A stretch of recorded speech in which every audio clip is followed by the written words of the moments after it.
What's up mga idol? Tolentino lifetime ban na. Galit na galit Northport. Pero bago mo sana ipagpatuloy ang panonood mo, ay huwag mong kalimutan na mag-subscribe bilang suporta sa aking YouTube channel. Maraming salamat idol. Isingit lang muna sandali natin ang controversial last play sa pagitan ng Barangay Ginebra at Magnolia Hotshots. Maraming fans kasi ng Magnolia ang nagagalit dahil hindi daw tinawagan ng foul sa 4 points. Para sa mga hindi nakakaalam, may chance pa sana ang Magnolia na makatabla dahil 4 points lang ang kalamangan ng Ginebra, pero masyadong madikit ang bantay ni Paul Lee nung tumira siya ng 4 pero hindi tinawagan. Ayon naman sa mga basketball analyst pati na sa mga reports, tama lang daw na walang itinawag na foul dahil si Paul Lee naman ang nag-initiate ng contact, kaya kung napansin nyo ay wala ng reklamo ang Magnolia dahil tanggap na nila.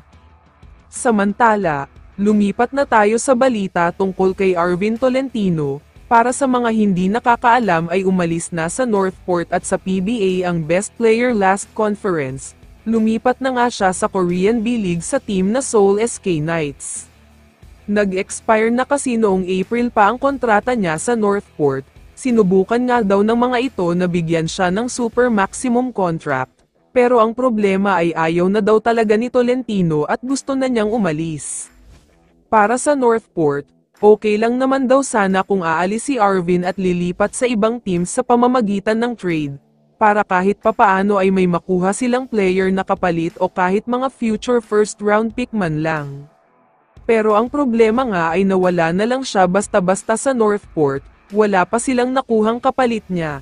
Kaya naman nagalit daw ang Northport at nagsumbong kay Kume, dahil nga dapat ay manatili siya dito sa PBA.